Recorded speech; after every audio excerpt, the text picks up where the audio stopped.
Salve gurizada, no vídeo de hoje vamos falar sobre o sentido da colonização brasileira, a independência do Brasil e a Revolução Brasileira. Então fica no vídeo, pega a visão que o bagulho é doido. Nos últimos dias eu publiquei um vídeo no canal falando sobre a Revolução Brasileira na obra do Caio Prado Júnior, que nesse livro ele basicamente vai retomar o sentido da colonização, que é uma teoria dele, onde o Caio Prado Júnior vai dizer que o Brasil foi construído com objetivos externos, voltado para fora do país. O Brasil foi construído para fornecer matéria-prima para o mercado internacional, fornecer matéria-prima para a Europa. O Brasil não foi construído para si mesmo, para o povo brasileiro, para construir uma nação independente e próspera. Pelo contrário, o Brasil foi construído para fora. Ele é um submisso, um subordinado ao mercado internacional. E a estrutura econômica brasileira construída desde 1530 consiste no latifúndio, na monocultura e na exportação. Ou seja, em grandes quantias de terra nas mãos de uma minoria muito rica, na produção de um gênero alimentar, de uma matéria-prima só, que no nosso caso era o açúcar,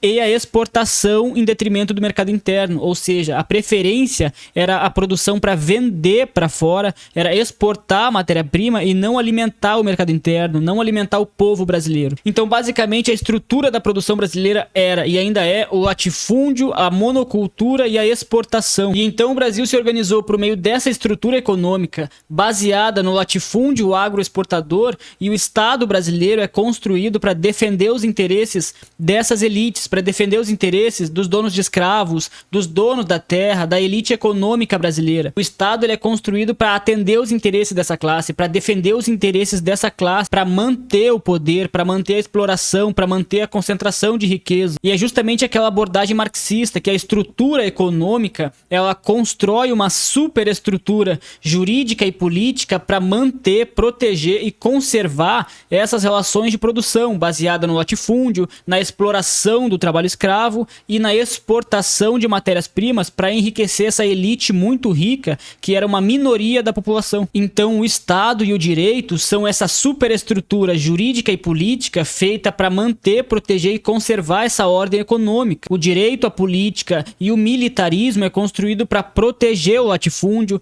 para proteger a riqueza e manter essa concentração de renda, riqueza e propriedade nas mãos de uma minoria. Então, de 1500 até 1822, mais ou menos, a principal instituição estatal era as câmaras municipais, como eram chamadas na época, que era uma câmara onde só podiam votar os chamados homens bons, que eram justamente os proprietários de terra, os donos de escravos. Então, o escravo, a mulher, uma pessoa que não é um dono de terra, que não é um escravocrata, que não é um latifundiário, não tinha direito ao voto nesse estado, por exemplo. Aí quando o Brasil deixa de ser uma colônia subordinada e se torna uma nação independente, quando acontece a independência em 1822, nas eleições só tinha direito ao voto aquelas pessoas extremamente ricas. Era preciso comprovar uma renda muito alta para ter direito a votar nas eleições. Era preciso comprovar uma renda acima de 100 mil contos de réis para ter direito ao voto, e para se candidatar na época do Brasil Império era preciso ter uma renda acima de 500 mil contos de réis. Mas inclusive nessa República Democrática, a partir de 1889, com a proclamação da República,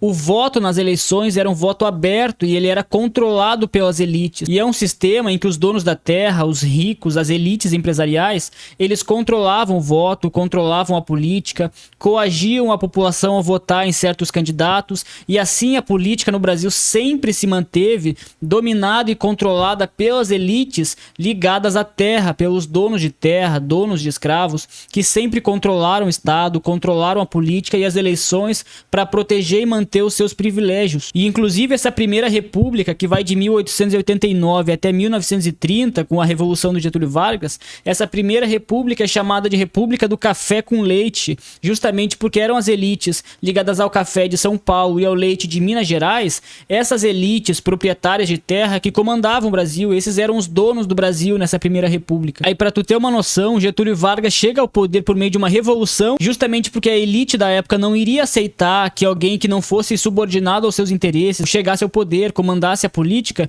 justamente porque a política no Brasil é um negócio das elites. Eles não aceitam que o povo se levante para conquistar o poder, justamente porque as eleições, a política, a democracia, ela é só uma fachada, é uma ilusão, porque na prática o poder sempre foi controlado pelas elites agrárias, pelos donos de terra. E isso é desde 1500 até hoje em dia. Então o Getúlio chega no poder em 1930 e sai em 1945 e a partir de 1945 se inicia a Segunda República e ela acaba justamente em 1964 com um golpe militar. Sabe por quê? Justamente porque em 1964, ali naquela época, o João Goulart, que era o presidente, era um presidente de esquerda que apoiava os trabalhadores e queria fazer reforma agrária. Ele queria distribuir terras improdutivas para os camponeses, para produzir pensando no mercado interno, queria taxar grandes fortunas, queria estatizar os bancos, e a resposta das elites foi justamente um golpe de Estado violento e sanguinário para proteger os seus privilégios, para se manter no poder, e eles não aceitam que o povo se levante para conquistar os seus direitos.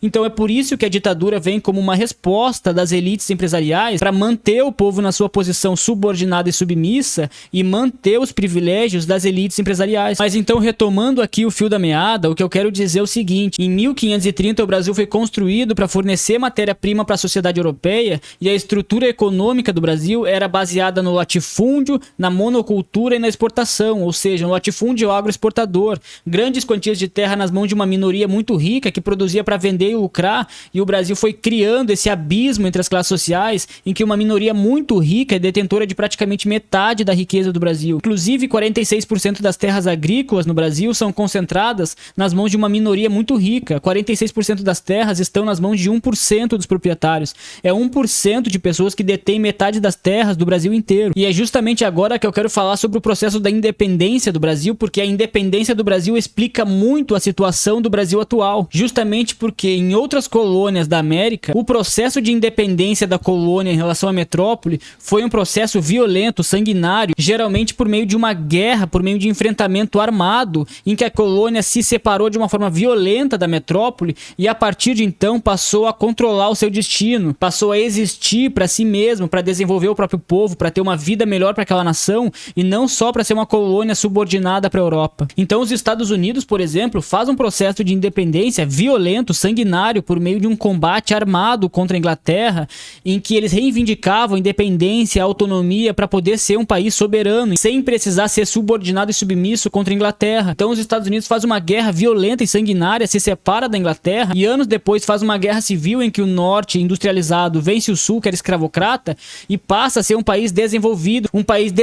industrial, tecnologicamente, e se torna a maior potência do mundo, justamente porque passou por um processo de independência para lutar contra aquela ordem estabelecida, se separou da Inglaterra, se tornou uma potência autônoma, depois passou por uma guerra civil, afirmou um projeto de desenvolvimento industrial e hoje é a maior potência do mundo. Só que no Brasil, ao contrário, é o próprio governo de Portugal, o governo controlador da colônia, que vai se transferir de Portugal para o Brasil e vai declarar a independência. É um processo de independência que é feito por cima, na superfície, enquanto a base da sociedade se mantém exatamente a mesma. A independência do Brasil foi uma simples transferência pacífica da metrópole para a colônia, uma transferência do governo de Portugal para o Brasil e que não alterou em absolutamente nada as relações de poder na base da sociedade. Então foi declarada a independência do Brasil, mas a estrutura econômica, baseado no latifúndio, em grandes quantidades de terra nas mãos de uma minoria, na monocultura e na exportação de matéria-prima, se manteve exatamente a mesma. No Brasil sempre permaneceu intacta a estrutura social vigente, mesmo quando deixou de ser uma colônia para ser uma nação independente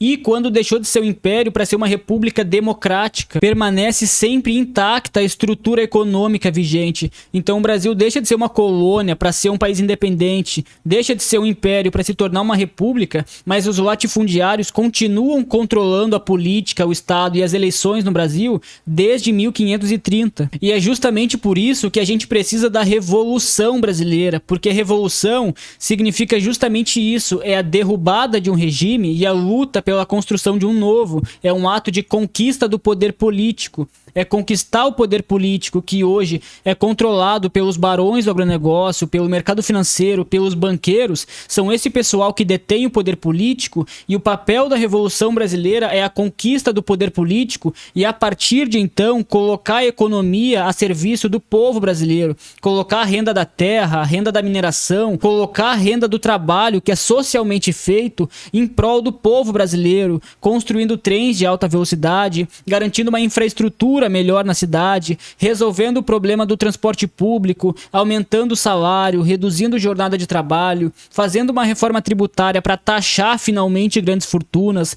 acabar com os impostos para o trabalhador mais pobre, fazer uma reforma agrária, distribuir terra improdutiva para camponês sem terra, que vai produzir para o mercado interno, produzir alimentos como arroz e feijão para o mercado interno e não soja e milho para exportar e engordar o porco lá na China. Então o Brasil precisa de uma revolução porque o Estado e a política no Brasil são controlados pelas elites latifundiárias desde 1530. Então desde o Brasil colônia, passando pelo Império até a República, o Brasil sempre foi controlado pelas mesmas elites latifundiárias. No único momento em que os trabalhadores se levantaram, conseguiram eleger um presidente de esquerda que lutou por fazer reforma agrária, reforma tributária, aumentar o salário mínimo, o resultado, a resposta foi um derramamento de sangue, foi a violência do golpe militar que aconteceu justamente para preservar os privilégios das elites empresariais, dos latifundiários, dos barões do agronegócio, que sempre foram hostis, sempre tiveram nojo da população brasileira. As elites empresariais nunca se identificaram com o povo e têm nojo da população brasileira. Então só a Revolução Brasileira, a tomada do poder pelos explorados e oprimidos, colocando a renda do trabalho, a renda da mineração, colocando a economia como um todo a serviço do povo brasileiro, que é capaz de desenvolver a sociedade brasileira, de desenvolver a economia brasileira e devolver o Brasil para o povo brasileiro. Então a revolução não é uma palavra de ordem vazia, não é uma questão puramente intelectual, aquela coisa bonitinha. Revolução é justamente para tomar o poder político, é a derrubada desse regime baseado na concentração de renda, riqueza e propriedade, baseado em produzir soja e milho para exportar e engordar o porco na China, baseado na superexploração da força de trabalho, é a derrubada desse regime e a luta pela construção de um novo. Porque é impossível construir um Brasil melhor se essas elites agrárias, se os barões do agronegócio, se o mercado financeiro, se os banqueiros continuarem mandando no Brasil. É praticamente impossível reduzir jornada de trabalho, taxar pesadamente grandes fortunas, aumentar o imposto de renda para quem é super rico, aumentar o imposto sobre herança, que no Brasil é menos de 5%, e finalmente taxar pesadamente essas elites privilegiadas que desde 1530 estão assaltando e sugando a riqueza do Brasil e super explorando o trabalhador brasileiro. Então é isso, gurizada. Se vocês gostaram do vídeo, curte, comenta, compartilha, comenta bastante para engajar, me segue no Instagram, me segue nas redes sociais, porque o bagulho é doido e viva a Revolução Brasileira.